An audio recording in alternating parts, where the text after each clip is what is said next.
Hello, fellow LOLsters. Welcome to the next episode of LOL Love of Literature with Ms. J and Shri. And today we have with us Ms. Lalitha, and I'd request Ms. Jayanti to give a formal introduction of our guest. Yes, Lalitha Ramanathan is a finance manager turned writer. She is an avid blogger and has published her stories with many online platforms and anthologies. She is a 2022 Orange Flower Award runner-up. Her upcoming debut book on parenting humor will be published by Om Books International. Lalitha lives with her family in Singapore, our city. When not writing, she loves to read, play the violin, and design Rangolis, all the while gathering ideas for her next plot. She loves writing stories with a pinch of humor, and I know that humor because I always read whatever she writes, even the latest FB post I have read. The reader in Lalitha has impressed me time and again. Welcome, Lalitha, to LOL. Let's have a memorable session today. So, thank you, Jenny. Thank you for having me here today. Sure. Thank you. Yeah, we are very happy to have you. Yeah. So I just wanted to ask you, because you've started with writing blogs and then you've transitioned to writing fiction.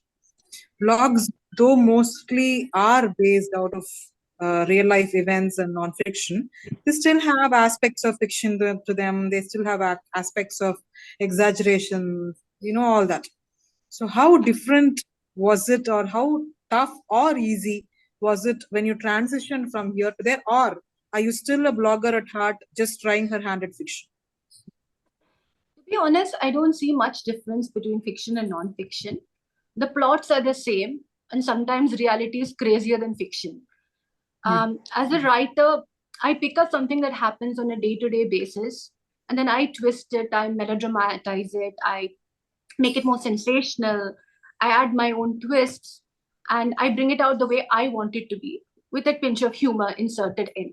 So I've never really felt the difference. For example, my debut book is going to be a memoir, which is based upon real life incidents, whereas my fictional stories are related to incidents that I have read about, or have happened to friends to me, or friends of mine, or have happened to me, right?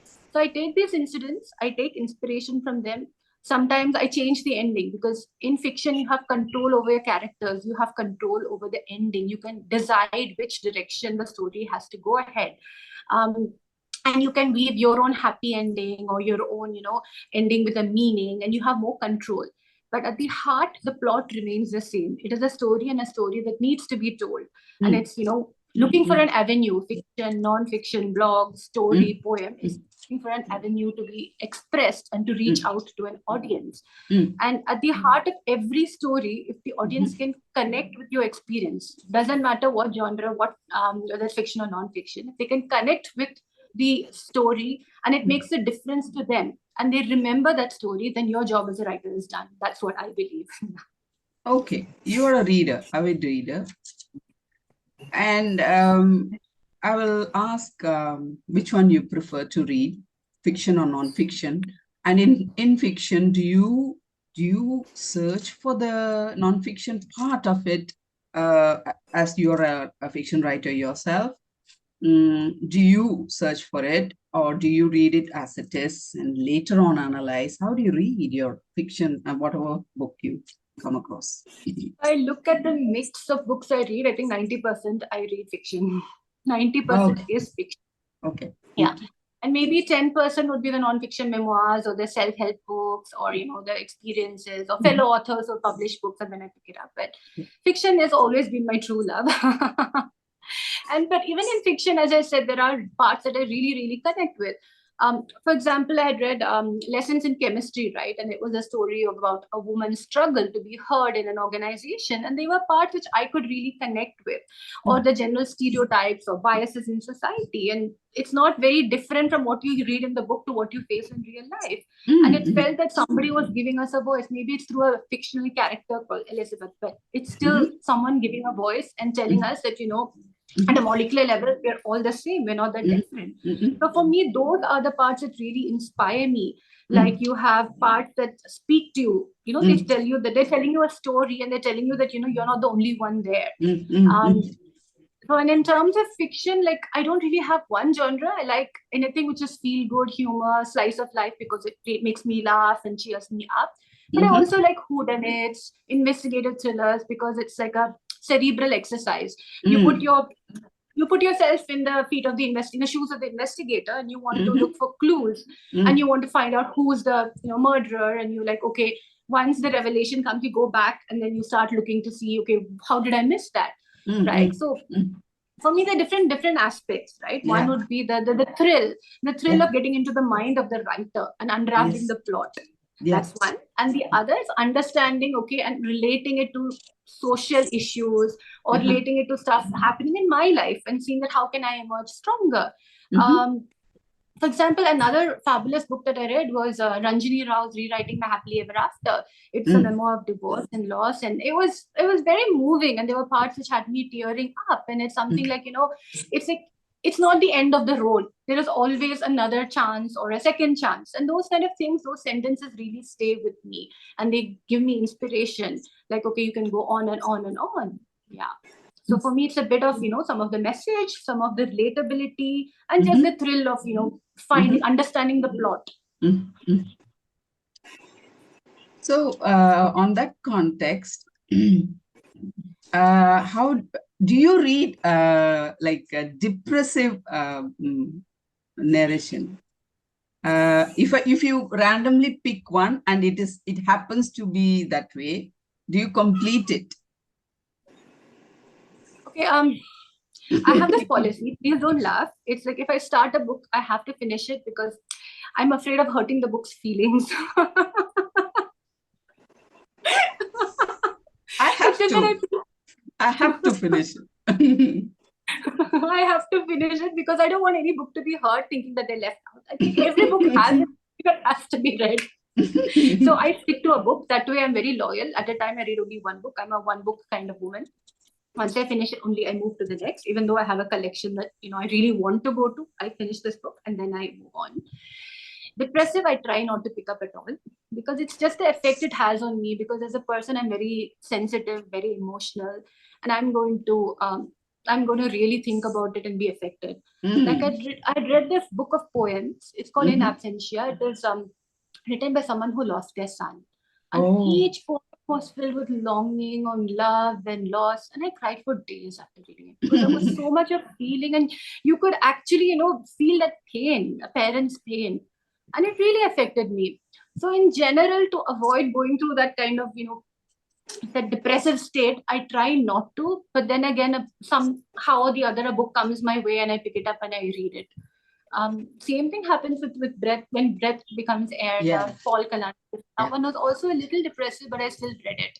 But overall, I really like reading books that make me happy, or have humor, or are endearing. Those books I would love to read.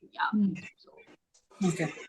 So because you told us that your first book is a memoir and it is based on parenting humor, I just want to ask you, like,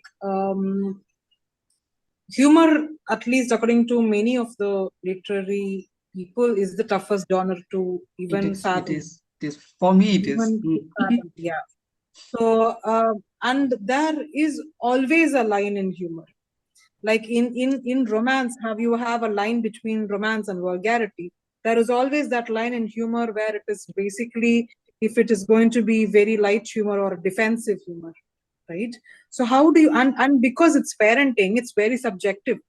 Even for the same parent, if they have two children, they cannot use the same parenting style for each child. I know. For both their own children. I know it. I know it best. No, I didn't So- take the risk. I have only one child, so only one parent is still here. So, how did you draw that line between humor and, making it offensive? I think that's a very Because interesting question.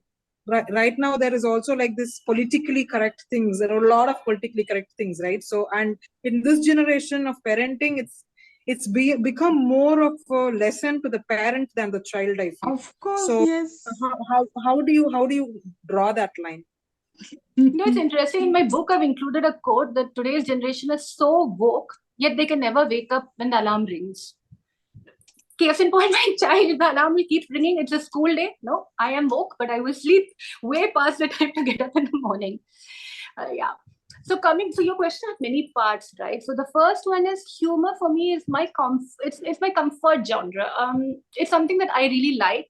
If you had asked me to write a story in horror, I wouldn't be able to do it. Horror is a genre that I stay away from. I really can't. Have a very low threshold. But humor to me, the kind of humor that I like is a clean humor, not the vulgar slapstick humor is not my thing. I like clean family humor. I love dabbling in puns or, words or rhyming words or, that kind of, or the kind of interactions like banter and day-to-day interactions. That's the kind of space that I'd like to be in. Right. And comedy is vast. There's like rom-com, then there is satire, then there is your, again, you have your slapstick. So it is very diverse on the spectrum, right? And you want to find a space which you're comfortable with and you don't want to end up offending anybody because a joke to someone might be offensive to some other thing, to some other person. And right now, recently, like I'm on a book group, and there was this discussion of how humor, like in the past, what used to be funny, what people used to find funny is now considered offensive. Like you have authors like Roald Dahl who are going to be rewritten or who are going to be, kind of whitewashed to be more woke. Same with Enid Blyton, or the comics like Asterix and Obelix, which used to be like, how do I say, which used to be a bit more, which would have a lot of jokes which are a little frivolous in nature, which probably might be cancelled in today's era, right? And humor is something that keeps evolving, and Yes. you don't want to be to anyone. You don't want anyone to be hurt by your comment. And that's not because humor is supposed to make people laugh, not feel offended, right? And the last thing you want is to be in the center of a controversy where people said, you said, they said, she said, not worth it. So for me, coming to my book, it is really, so when you say it's humor, it's basically the innocent conversations that my child has with me and what learnings did I get as a mother. So like one of my friends who read it said, maybe you could think of a name, Chicken Soup for the Harried Mother's Soul. It's a take on Chicken Soup for the Soul. So Chicken Soup for the Harried Mother's Soul. It's just a laugh aloud book. Like my daughter saying, okay, innocent questions, which are kind of funny, but set me thinking. So it's not probably a joke per se, but just the innocence and of children and how they view the world, which is eye-opening to us in many ways, right? Questions on mythology, questions on why we celebrate something, or questions on culture, or just questions on, the overall happenings in society. Because I remember like when they were racially motivated hate crimes happening, and I was explaining it to her, and she was like, Mom, it makes no sense. Why would anyone, hate somebody for their color? How stupid is that? I'm like, yeah, that's true. It is really stupid, but that's what we are. That's the world we live in. So those are the discussions or it's not really a parenting book per se, because I'm not guiding any parents. I'm just saying that we're all in this journey together. Let's all laugh together and maybe it will become easier. Because as parents, the pressure on us is humongous. We have to raise sensitive children. They have to be achievers. They have to be woke. They have to be, culturally tolerant. They have to understand where their roots. We need to give them wings. So the demands on parents is huge. So let's make this journey less stressful by laughing out loud. That was the idea behind this book. Yeah. And from a comedy perspective, I think it's just like, clean family slice of life situations and nothing more than that. Yeah. Okay. So are you using a tagline like parenting book or anything because it might mislead, right? Are you using it? I think the tagline would be like, we've not finalized it. It's still, the publisher still has to get back to me. But if I had to give a tagline, it would be not a parenting book. Will be good. That's nice. Not a parenting book. Because who am I to give advice on parenting? I'm a work in progress, to be honest. And it's just about, relieving the tension. And I can give you an anecdote of how this came into being. Like it was the year 2017, 2018. Mhm. And I was like really stressed at work, lots happening. Like I was also like, I have my child was like 3 or 4 and a lot of things going on with work. And I thought, okay, I need to de-stress, I need to unwind. And I started writing snippets on Facebook, like just a conversation that I've had with my child. I put it on Facebook. And all the moms on Facebook who knew me would reach out to me saying, wow, we really resonate with it. You made us laugh. Thank you so much for brightening my day. And it was so encouraging that I started writing every week.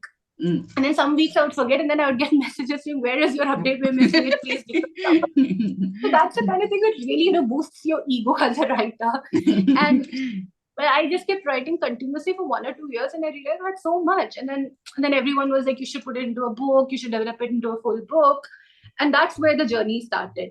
Which is why, as you rightly said, I'm mostly a fiction writer on all my blogs and on the platforms. I write fiction, but this one will stay close to my heart because this book is the starting point of it all for me. It kindled my passion, my long buried passion. It made me want to express myself, and it kind of helped me find my calling. So that's why this is so close to my heart. Yeah. So are you writing fiction as fiction, like, I mean, short stories or novels? Are you in working on some book? I have a couple of manuscripts work in progress. So I have Okay. this book, a children's story, a novella, and I also have a rom-com manuscript, all in different stages. So Rom-com. Okay. yeah. Oh, Yeah. so let's talk about the actual writing process. More in fiction, right? So so how you finished the first draft or final draft of your rom-com? I think the first draft is done, and now I've just asked for some beta reader feedback. Yeah. I see. Okay. Share with us how you conceived that idea and how you went about writing chapters, please. Yeah. So actually, that is actually my third one. The second one was actually a story about a collection of stories about a village in South India. So I have a bunch of manuscripts, as I mentioned. So many, huh? Yeah. Yeah. Hopefully one day they'll all see the light of the day. Of course. Tell us how you, this particular rom-com, how did you come up with that idea and how you wrote your chapters? So I'm a sucker for romance, like a huge sucker for romance and comedy. And like whenever I call sick, my magic antidote is RRR. Rest, rasam, and rom-com. These are my 3 yeah. These are the 3 things I need to recover fully. That's my RRR of recovery. So I watch all the rom-coms on Netflix. I read like crazy. So it's always been my dream to write a rom-com. And rom-com is generally, the story is predictable. It's always like, enemies turn lovers or whatever. There's always an amount of predictability there. Yes. But it is also, I think, the USP of a rom-com is maybe how the character development. What is the banter like? What are the grounds like? How do the sparks fly? Do you root for them, right? So I wanted to introduce a character which is very similar to me. Maybe I'm living vicariously through my novels, whatever. So then, so I introduced a South Indian heroine. And how she's from a small town, and how she goes to the big city, and how she creates a name for herself, and she meets a nemesis who later becomes her boyfriend. So which is the big city she goes to? Bangalore. I thought she's coming to Singapore. Nah, this one is based in India. Maybe the next one, because as I said, like, even though I'm a fiction writer, I borrow heavily from my life. So I've been to Bangalore. It's a city I know well. So I know. Maybe we'll send her on site for the next book. If there is sure, you should. So in terms of the writing process, and I take inspiration from incidents that have happened in my life, like maybe incorporate something, and I exaggerate a little, add a few laughs, add a few characters, add a few witty dialogues, and puns. And that's how I structure it. So for me, I think more than the content or more than the story, it's just an interaction and the relationship. I think in rom-com, the characterization and the language, the dialogues will have more importance, right, rather than the plot itself. So so are you is this coming next, or any other book that is coming? No, right now, as of now, my focus will be on Parenting Chronicles, and I still need some work to go for all these manuscripts to complete, like the children's novel. You mean Parenting Chronicle is the second book? It's the first book. No, Chronicles I is the was first book. which one are you planning for next as a second book? Which one? I don't know at this point, as I said. I have a problem of plenty. I have the manuscripts. They need You fine have so tuning. many manuscripts, and yet you don't know which one will come as a second book. I do not Here know we yet. have another heroine with the novel fully in her heart. She hasn't started writing for 3 years now. See, we're all work in progress. I think each story has time. Each story has its time when it has to be told. It will be told. When it has to see the light of the day, it will come out. It's just it's not time yet. Okay. So, Danya. So, Mike, I just wanted to ask you, like when you write about fiction and you like if it was completely fiction or if it was completely non-fiction, you will know where to do the research. And because this is about your own experience as a parent, was there any scope for research there? Did you have to do any form of research as to like maybe what was the term these guys were using these days or something like an urban dictionary type of a research, or where did you have to do some form of like maybe something your kids said and something that was related to science, like this was something very scientific and biological and you had to do some research on the biology of it? What type of research did you have to do for this parenting chronicle? See, the research that I've had to do is not so much for the book, but for the questions my daughter asks. Because one day she suddenly asked me, how do fish pee? Do they pee in the sea? And I'm like, okay, I don't know this, but then I'll have to Google it. They do it all the same. It's pee and poo are all the same for them, right? It's all pelleted. Yeah. So then I just Googled it and I'm like, oh God, I'm never going to dip my feet in the sea because it's floating with fish pee never again. Fish and bird. On that context, here in Singapore, all the swimming pools are notorious for humans peeing when they are swimming. And that is one reason my son avoids going to swimming pools. If humans can do, why not fish? Everywhere in the world, it's Why like not that. fish? So all these questions. So she used to ask a lot of questions when she was younger and she didn't know how to Google. Now she's old enough to do her own Google research.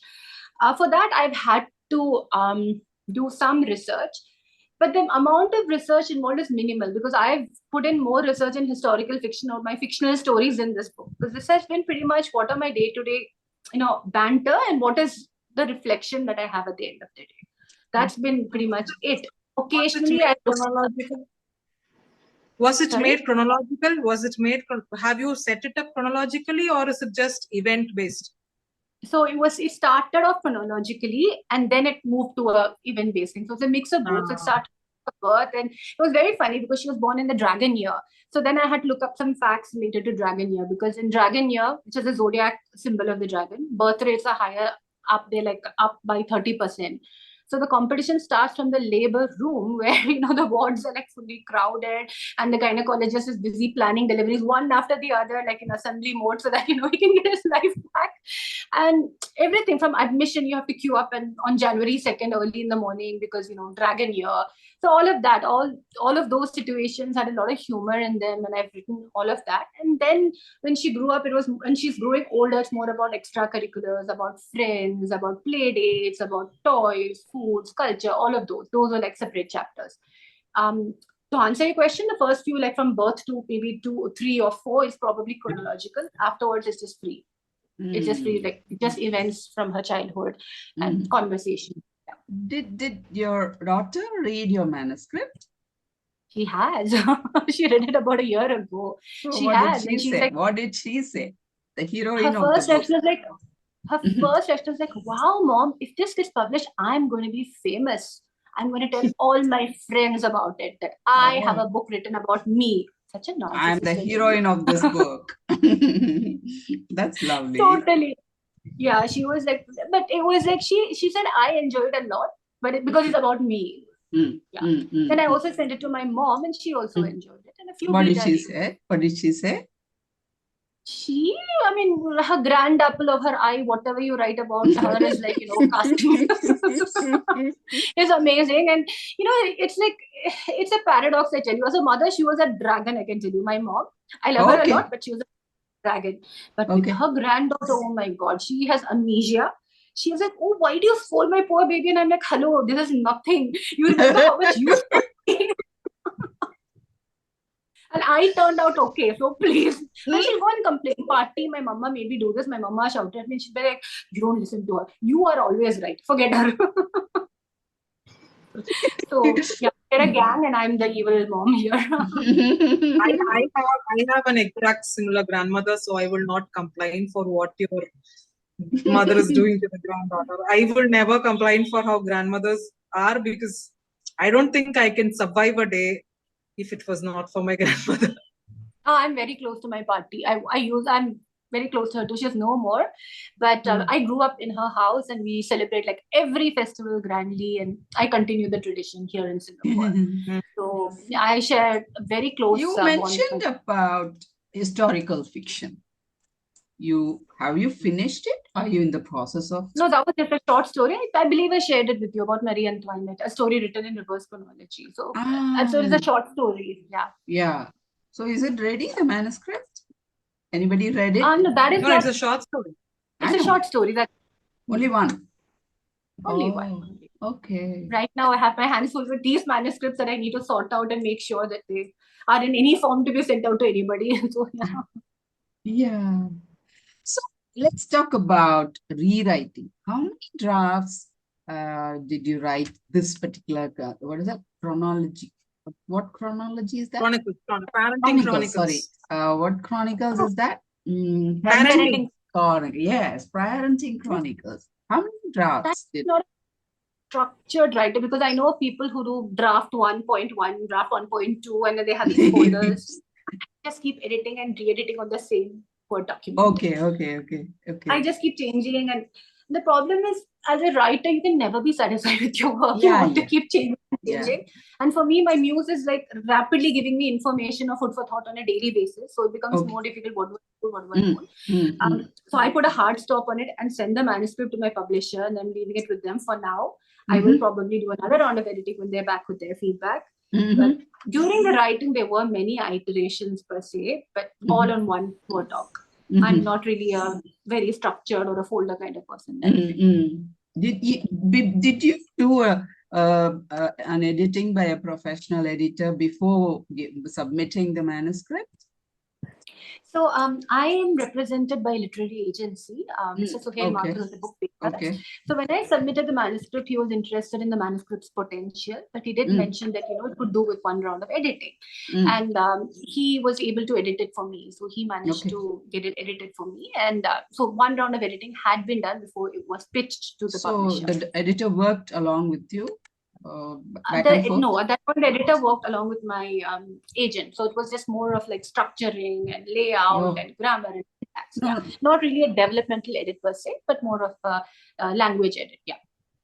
You saw it, right, before? Yeah, I saw it. But not a developmental edit. If you like, there wasn't change in the structure. Yeah. Okay. So I just wanted to ask you, because you have many manuscripts written and they're all ready to be published, I understand that there are going to be different literary agents for different genres, right? It's not going to be the same literary agent for all genres, or maybe different publishers for different genres. My agency represent all genres. Okay. And my manuscripts are not yet ready for publication. There's still some iterations going on, right? So for now, my focus is on So how was the process of finding this literary agent for you? So in terms of my journey, I think I'll have to step back and go back to where I started from. So I started with online blogging, right? So I was at a point where I was just doing Facebook posts and I wanted to do something more. And I discovered online platforms like Momspresso, Penmancy, etc. So that's where you can write your stories, and you have this community of women who will interact, will give feedback, and that's how you can grow. There are contests that you can take part in, etc. So then I found this platform called Penmancy, and they had organized something called a pitch fest competition. A pitch fest where you pitch to an agency, to a literary agency, and Mr. Suhail Mathur was there and he heard my pitches. And at the end of the competition, I was a silver level winner. So there were different tiers, and I was a silver level winner, and he said, yes, I would be happy to represent your manuscript. And I sent it to him, and then he gave me editorial feedback and told me to make some changes, and he did some changes, and then he sent it for the pitching process. And that's how I landed my publisher. So in terms of the process wise, it was done entirely through my agency. Yeah, and I found this agency through Penmancy. So Penmancy pitching was a competition, was it? It was a competition, Pitchfest 1.0. And was there any discount on the agent fees, or was it free, or was it as usual any person who went to Suhail Mathu? How was it? I think it varies from writer to writer, and perhaps it might be better to discuss it directly with the book makers and probably not on this platform. Yeah, so depends on writer to writer and the pitch fest. But the pitch fest winners, I think, did land a deal with him directly. Yeah. Okay. Okay, got it. So, how has this, like, I'm sure, even though your book is right now in a stage where it is yet to be published, but there are people like me, for instance, we start book promotion before the book is out. Yeah. So, like in social media, you start. So, have you started pre-publishing promotions? And if you have, what are the ways that you're using? See, as of now, I haven't started any pre-publishing promotions because I just think there is a lot of time, and I would rather do it when I have a firm date in mind. Because I feel that the attention of the audience is very limited. There are so many books, like on a daily basis, I see books being rolled spoiled for choice. Your presence here is a pre-publishing promotion. Yes. Exactly.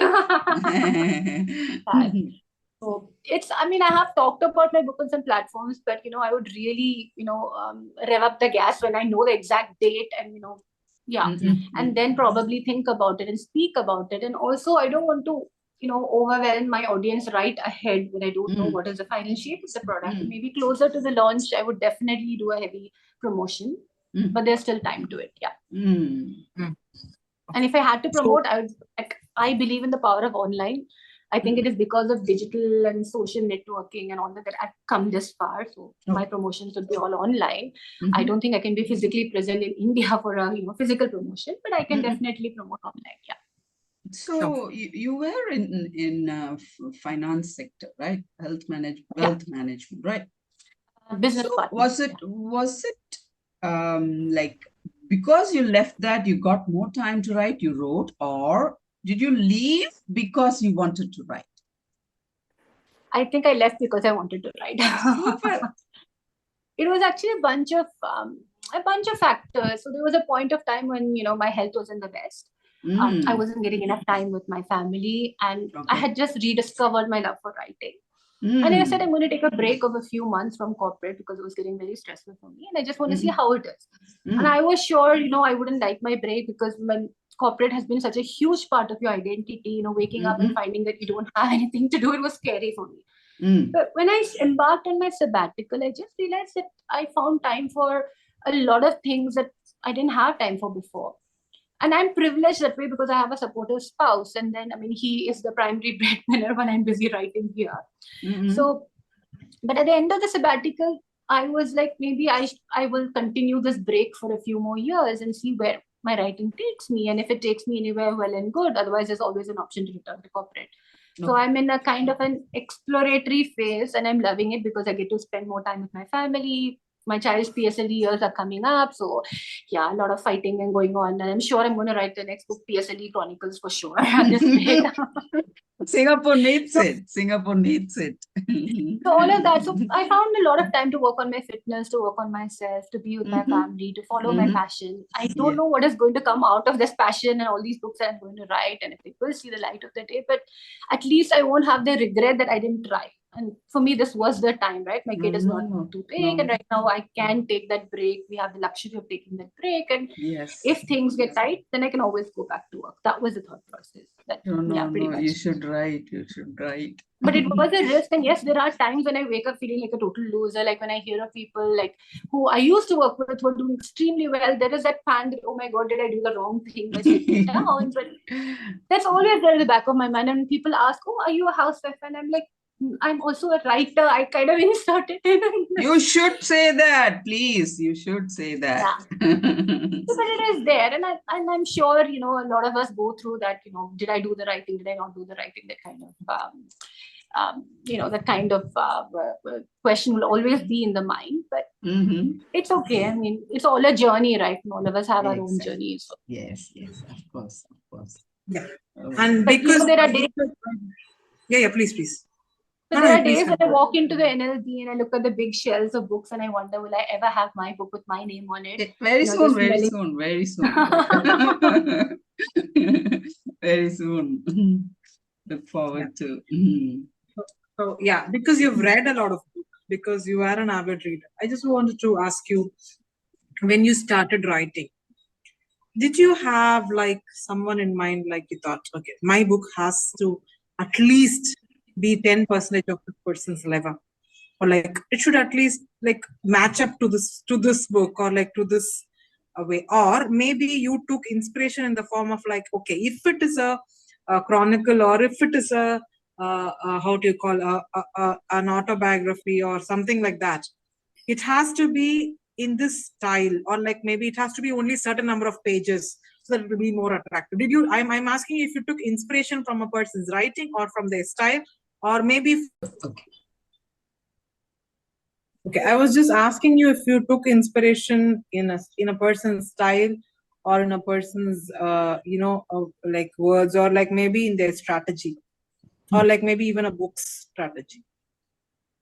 I was not from an author perspective, no. Because all the parenting books that I've ever read are like, they're based on science and they say, okay, you should do this, you should do that. My book is not what you should do, what you should not do, because I don't know what you should do. We all learn.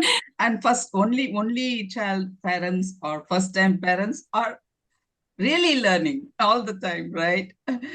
So, and for me, my autobiography will be an autobiography, what I ought to do. Yeah. So I don't really know. So in terms of style and humor, probably I would, for me, for the lessons learned, I probably derive inspiration from Chicken Soup for the Soul, because those are the stories that really move you and are endearing. But I have not really tried to emulate any author's style, because if you read the book, you'll see it's very conversational, very anecdotal, and just my reflection. So it's just my voice coming out loud and clear. Good. I love reading. I love reading, and I read voraciously, like I devour books. But when I write, I want it to be my voice. I want my voice to be heard. And my style to be heard, whatever be it. And if it's comparable to someone else, it's by chance. But otherwise, it's just me. Good. Yeah. Got it. And do you have any questions, or should we go to the next segment? We can go to the next segment. Okay. I just have one last question, after which we can go to the next segment. I just want to ask you, okay, because you have written for anthologies as well, and because usually what happens in anthologies is you're given either a theme, or you have a whole bunch of stories that you've already written, and when themes are out, you can just pick which one. So how do you write for anthologies? Do you write as and when they come to you, or do you write after you're told the theme? Usually, I don't really have so much of a story bank. It's like whatever story is written, I try to find a home for it really quickly. So and I don't really like to repeat my stories or reshare the same story. So typically I take the theme, and then I'm searching, like my brain is constantly processing what could be the idea. Maybe it's a story I read in the newspaper that could be fit into this theme with a different ending or a different background. So I'm constantly thinking all the while. And then different ideas humming in my brain. But at one point, maybe after a week, maybe after 2 weeks, one story starts talking to me. I know it sounds crazy, but it really does. Yes. It happens to me too. The characters start talking to me, and the voices get louder, and they demand that we need to be fit into a story. Tell us story. So then I know that's the story. Because I know people who just take pen and paper and they write, and they're like, I don't know how the story is going to end. I'm just going to write. There are people who do it and they're very good at it. I am not one of them. I need structure. Maybe it's the engineer and me talking, but I need the start. I need Me the too, me music. too. I'm not an engineer, but me too. I know write and exactly how. rewrite in my brain before writing the short story. Yes, Yes. I need to have that thought. And maybe while I'm writing, I may think that, okay, maybe Little something bit, yes, yes. little bit. And because I remember I changed the ending of one of my stories because one of the sidey characters had become so lovable, so endearing. I wanted her to have the happy ending and not the main. So yes, I have done that too. So you like It's happy actually, endings. oh God, I'm a sucker for happy endings. Like I wrote this story about a humorous story about goats. Okay, there is this goat who is in love with another goat. Yeah, I know it sounds crazy, but there's a male goat who's in love with a female goat. And she's like really beautiful, and she's the most beautiful goat in the whole farm. Okay. And he has this sidekick friend who's like full of energy and all bumbling and cheerful, and she's very clumsy. But she was so cute and endearing that, I managed to pair these two. I said, you know what, beauty, you stay away. I think these two are great together. It just came about in writing. It's just a kind of writer things that you feel, but generally you have a story in your head and you structure it. Yeah. And once a structure is there, you may put some research in, or you may do research beforehand, whatever, and then you shape your characters as you go. Yeah, but the process usually has to come in some structure. Otherwise, I really can't write. Yes. I can't write. Yes. Yeah. And for anthologies, I think there's only one downside. So initially, because I was doing the blogging platforms, I used to write only for theme. And what happened was, after a while, I realized I can't write without a theme. I need to train my brain to think of themes. Like I've been so used to, okay, you tell me the theme that I can write an amazing story, but I cannot write without a theme. Yeah. And that was where I stuck for a while. And then I started to take inspiration from the stuff around me. I look at a picture and then I say, okay, what could be the possibilities happening in the picture? I read in the newspaper and think, what if this didn't happen? What if we tell a story from the POV of another person? Yeah, what if a person is just witnessing it and they come and tell you the story? Or mythology, right? Nowadays, everyone is rewriting mythology, saying this person's voice, that person's voice. So there are different perspectives and different prompts that, pop in front of you without a theme, and that's how you train yourself. Got it. So thank you. So I think this is time for us to go to the next segment of LOL, which is called World of W's. World of W's is nothing but W questions, like what, when, where, and all that. And it will be the best option for our listeners, if they could not sit through the entire session, that they could just come here and listen to a recap of it, like a small brief session. So what I wanted to ask you was, yes, you have told us that you're not sure about the date of your book coming out, but if you can tell us, when can we expect it? Like maybe end of this year, something like very ballpark number. 2024, I'm hoping H1, first half, sometime in first half, I'm hoping, but I don't know for sure. So fingers crossed, yeah. Okay. Where can readers find you on social media, your blog and I have a website. It's www.lalitha.ramanathan.com. I share a lot of book reviews on it. I share some of my stories on it. I also blog. So I used to blog a lot for Momspresso, but unfortunately the platform is shut down now. I write for Women's Web. I write many of my stories on Penmancy. And also you can find me on some anthologies on Amazon. Yeah, mostly website, and I blog a lot on my social media page. Like Facebook is my happy space where I'm reviewing movies or just writing about day-to-day stuff. Yeah. So who do you think are your target audience for this book, for this particular book? I think it is young parents. Like when I mean young parents with young children, right? Any parent who has gone through this parenting journey and who's feeling that, oh my God, what am I doing? Am I messing up? I mean, this is a book that tells you that you're not alone. And hey, as mothers, you can't throw in the towel. You have to pick up the towel and fold it up neatly and put it on the shelf. So we can't give up. So we're all in this fight together, and we're doing our best, and we need to be proud of what we're doing. Maybe we make mistakes. Maybe we're not doing the best, or we're not taking the best decisions for now, but we're still doing the best for our child, and nothing's going to change, right? True, the love for our dream, and we are doing it in the best way possible, and we're trying to give them the best option. So just smile, laugh along, make mistakes, learn from them, and move on, and tell yourself it's an amazing job. So how much do you owe to social media for the journey that you have been through? I think social media has been a very, very important, has played an extremely important role, because that's where I've met my community. Because writing is a lonely job, if you ask me. Writing is a very lonely job. And it's like, you have periods of waiting, you have years of writing, periods of waiting, then silence, isolation, and there's so many ups and downs in any creative field. Because you think things are happening, then suddenly you realize that there are delays. Sometimes you think that, it's the end of the road. So when you have, people holding your hands and, also in the same boat and, talking and sending, messages and all that, you really feel that you're part of a community. Yes. And online, there's this huge writing community. And that's how I think, Jayanti, we met that way, right? We met through a mutual friend online. We met Natasha and everyone else, right? So, and that's how, and I met my agent online through penmancy. And I think I've really grown in terms of writing. Like, I've had people critique my work online. Like, I've sent it to like a penmancy or other platforms, and they've like, told me how I can improve and how I can be better as a writer. And it also helps you grow a thicker skin.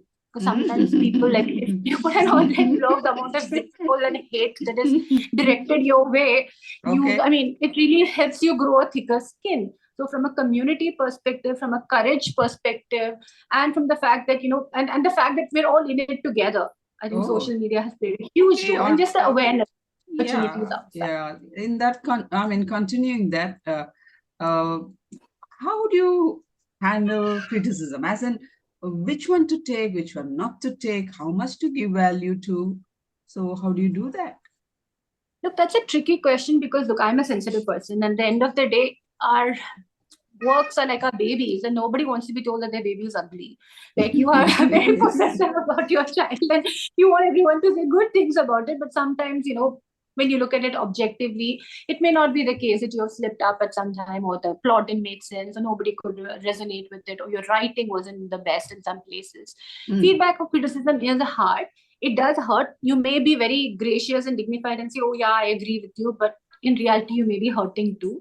So just take it as it goes. Maybe the first day it hits you, you feel really bad, but then you reflect on it and then you think, is it really, is there some essence in it, or are they just saying it for the sake of saying it? Because some of these people just say, like trolls, they just say, oh, this article makes no sense. It's really, I don't know why it's being published at all. Because I remember, now that you mentioned it, there was this article on Women's Web that I had written. And when it was published, I had people saying, oh, it's so silly. What is this? The name of the article was The House Husband. It was a story of a person who chose to be a house husband. And there were some people saying that this is absolute nonsense. These feminist sites have lost their mind. And I felt really bad. Then a few days back, somebody on Twitter reached out to me and he said, look, I'm a house husband. I love the article. My wife showed it to me. And I'm so glad you lent me a voice. I felt not many people do it, but you are one of those writers who have actually given us an identity. And I really appreciate. And that one comment, redeemed it all and made it worthwhile. So again, some stories are not for everybody. They may not be everybody's feed, and that's okay. Yeah. If there is a feedback, I don't think any story is for everybody. I don't think any story. Correct. Hopefully, Parenting Chronicles will be. Of course. No, but the thing is, look, feedback, if it comes, it depends on how it is given. If it is given in a constructive way and you can use it. Because when I first joined penmancy, there were people who gave me some very important feedback on how I structure, because I used to write lengthy paragraphs. They said, for better readability, cut it down. All those things have really helped me grow immensely as a writer. So, but if somebody just says, oh, this story is so cliched, you disappointed me, it doesn't help me. Give me why do you think it's cliched, or why you're disappointed in me, because then I can grow, right? Otherwise, a flat statement will help me. But again, on the internet, you see all kinds of people. There are people who will send you all kinds of weird memes, and they'll send you hate mail as well. But you learn to, they do. Particularly if you're writing a feminist blog, they send you so much of hate. But you learn to deal with it. You learn to deal with it, and you move on. And you just say that it's all part of the game, right? I mean, you have to be steady. Whether it is praise, don't be too excited. And if it is hate, don't be too overwhelmed. Take it as you go. You have written a story. It's yours. Something you've created that's beautiful. You love it. Move on. That's it. I know it's easier said than done. But you get it. You get it over the years. I've had my share of experience too. But when I sit and think back, it looks like it is some past incarnation. but just a decade ago, or 2 decades ago, right? So I can understand what you mean. Yeah. And as a writer, rejections are like things that you face every day, and then you start wearing them like your battle scars, and you hope that one day, you'll be able to flaunt these scars and say that I've won the battle, and these are my medals on the way. But I have, even before Dangling Gandhi, I remember, if there is something positive, they are responding with with a message that is positive, or at least responding. Then I feel it's, hey, is everything okay in the world? So rejection is common, right? So rejection is not news. And there is a response, and if it is a positive one, then it is news. And we tell yourself, I tell myself 100 times, J.K. Rowling got rejected too. J.K. Rowling got rejected too, and then that's what everybody says. Okay, look at where she is now. I know. So Yeah. this was from our side. We would like to know how you enjoyed the session, or how you felt during the session, and if you have any parting words for our listeners, you're please most welcome to share it with us.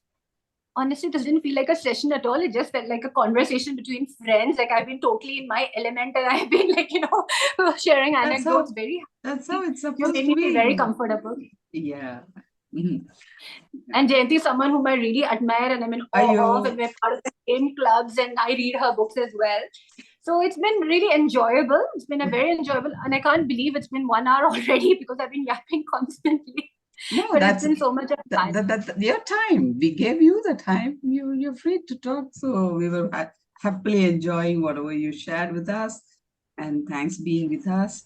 Good luck for your book. Anything to share, Yes, absolutely. And if you have anything you want to share for the aspiring viewers, authors, aspirants. Yeah. I think for all aspirants, don't give up. Whatever you're going through, it's a phase, but don't give up. Write every single day. And one day your word will touch someone's life and transform them. And that day you can call yourself a true author. But don't give up. Rejections are part of the process. You will find your time soon. And I hope it's very, very soon. Yeah. Thank you. Yeah. Thank you very much. Thank you. Thank you.